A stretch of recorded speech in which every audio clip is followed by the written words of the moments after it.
ସକାଳୁ ଟିକେ ଛାତ ଉପରକୁ ଆସିଲି। ସକାଳର ଏଇ ପବନ ଆଉ ଖୋଲା ଆକାଶ ଦେଖିଲେ ମନଟା ବହୁତ ହାଲକା ଲାଗେ।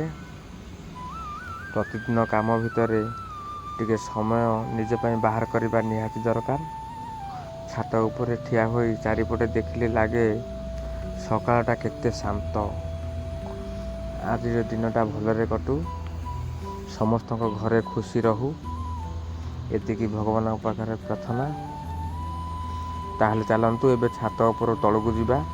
ଆଜିର ଦିନଟି କ'ଣ କରୁଛି ସେସବୁ ଆପଣମାନଙ୍କୁ ସହିତ ଭାଗ କରିବି। ଛାତ ଉପରେ ବହୁତ ସମୟ ହେଇଗଲା, ଏବେ ଚାଲ ଟିକେ ତଳକୁ ଯିବା, ଦେଖିବା ତଳେ କ'ଣ ଚାଲିଛି। ଚାଲନ୍ତୁ ଦେଖିବା କ'ଣ ଅଛି ଖାଇବାକୁ। ଘର ବଢ଼ା ହେଇଗଲାଣି। ଦହି ପଖାଳ, କଲରା ଭଜା ଆଉ ଟମାଟର ଚଟଣି।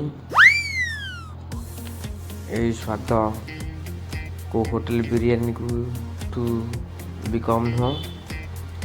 ପୁରା ଓଡ଼ିଆ ଭାଇମାନଙ୍କର ଇମୋସନ୍। ଆପଣମାନେ ଯଦି ସକାଳୁ ପଖାଳ ଖାଇବାକୁ ଭଲ ପାଆନ୍ତି ତାହେଲେ କମେଣ୍ଟରେ ନିଶ୍ଚୟ କୁହନ୍ତୁ କେମିତି ଲାଗେ ପଖାଳ। ଏବେ ହେଲାଣି ସମୟ 1:30। ମୁଁ ଟିକେ ଖାଇ ଶୋଇପଡ଼ିଥିଲି। ମୋ ପରୀର ସ୍କୁଲ ଛୁଟି ହେବାର ସମୟ ହେଇଗଲାଣି, ତ ଚାଲ ତାକୁ ଯିବା ନେଇ ଆସିବା ସ୍କୁଲରୁ। ସକାଳୁ ମୁଁ ଅପେକ୍ଷା କରିଥିଲି ମୋ ଝିଅ କେତେବେଳେ ସ୍କୁଲରୁ ଛୁଟି ଆସିବ, ତ ଏବେ ସମୟ ହୋଇଯାଇଛି। ବାହାରିଲି ତାକୁ ଆଣିବା ପାଇଁ ସ୍କୁଲକୁ।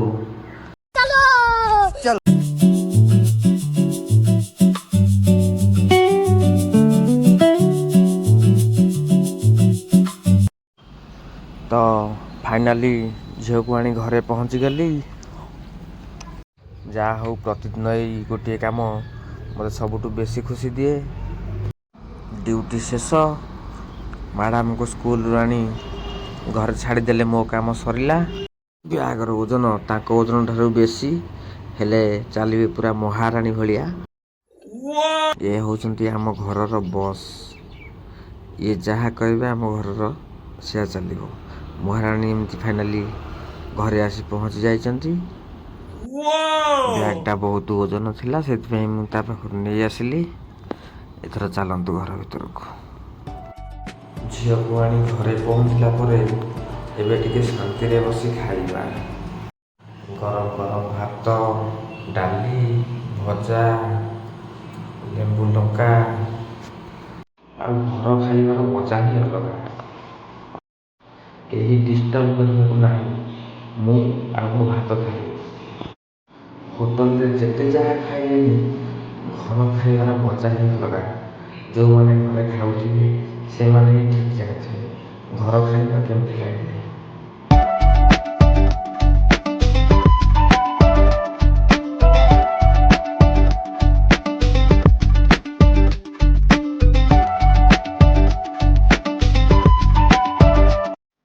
ଇଏ ହେଉଛି ମୋ ଝିଅର ସବୁ ଖେଳନା ଦୁନିଆ। ତା ଗଛରେ ପାଣି ଦିଆ ହେଇ ବସି ହସୁଛି ଏଠି। ଗଛରେ ପାଣି ଦିଆହେବ। କେଉଁ ଖେଳନା ବାଲ୍ଟି, ତା ହେଇ ମାସ୍, ମୁଖା, ମୋ ଝିଅ ସବୁ ଖେଳନା ଜିନିଷ ସବୁ ହେଇଛି। ଘୋଡ଼ା ଆଉ ଛୋଟ ବାଲ୍ଟି, ବେଲଚା, କେତେ ଜିନିଷ ଥୋଇଛି ମୋ ଝିଅର ସବୁ ଖେଳନା। ଏବେ ଖେଳିବା ଆରମ୍ଭ କରିବ। ଏଇ ମୋ ଝିଅ ସାଇକେଲ ଚଲାଉଥିବା, ଏବେ ଟିକେ ପଙ୍କଚର ହେଇଯାଇଛି, ଚଲଉନି, ଥୁଆ ହେଇଛି। ସାଇକେଲ ବି ବେଳେବେଳେ ଚଲାଏ। ଖେଳିବାକୁ ମୋ ଝିଅ ଏଠି ବାହାରି ପଡ଼ିଲାଣି, ଖେଳ ଆରମ୍ଭ କଲା। ତାପରେ ସନ୍ଧ୍ୟାବେଳକୁ ପାଠ ପଢ଼ିବ। ଇଏ ହେଉଛି ମୋ ଝିଅର ଲାଲ ଭାଲୁ, କଣ୍ଢେଇମାନଙ୍କୁ ଜଗିକିରି ବଇଛି। ଆଉ ଏଠି ବଡ଼ କଣ୍ଢେଇ ଶୋଇପଡ଼ିଲାଣି, ତା ସାଇଡ଼ରେ କୁକୁର ବି ଶୋଇପଡ଼ିଲାଣି।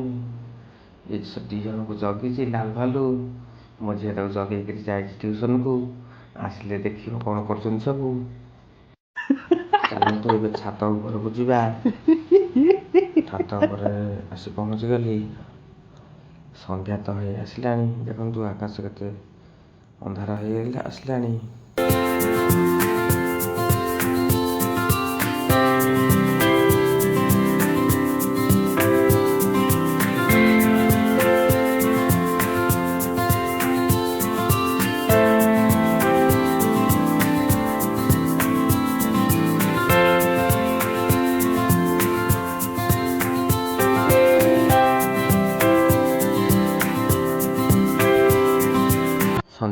ଛାତ ଉପରେ ବସି ଜଳଖିଆ ଟିକେ ଖାଇବା ଆଉ ପ୍ରକୃତିର ସୌନ୍ଦର୍ଯ୍ୟକୁ ଉପଭୋଗ କରିବା।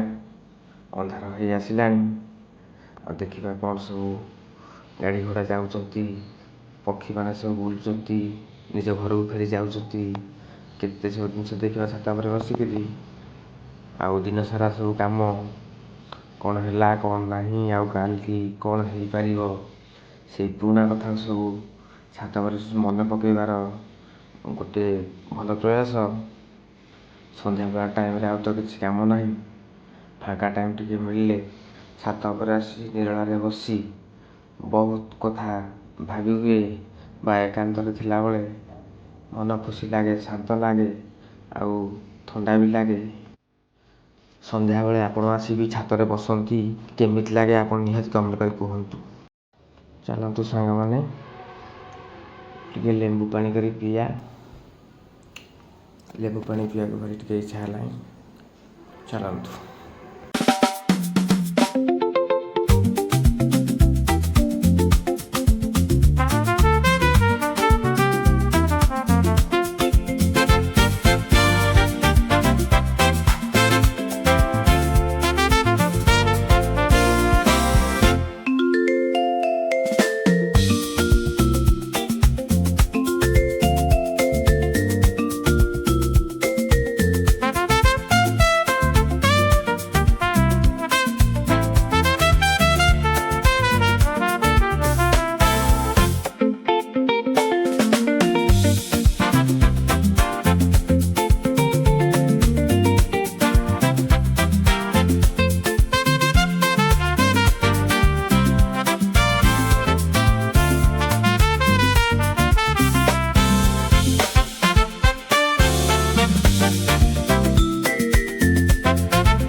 ତ ସାଙ୍ଗମାନେ ଆଜିର ବ୍ଲଗ୍ ଏତିକି।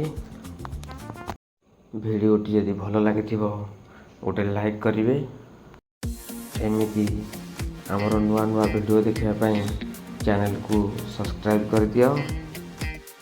ପୁଣି ଦେଖା ହେବ ଆଉ ଏକ ନୂଆ ବ୍ଲଗ୍ରେ। ରହିଲି, ଜୟ ଜଗନ୍ନାଥ।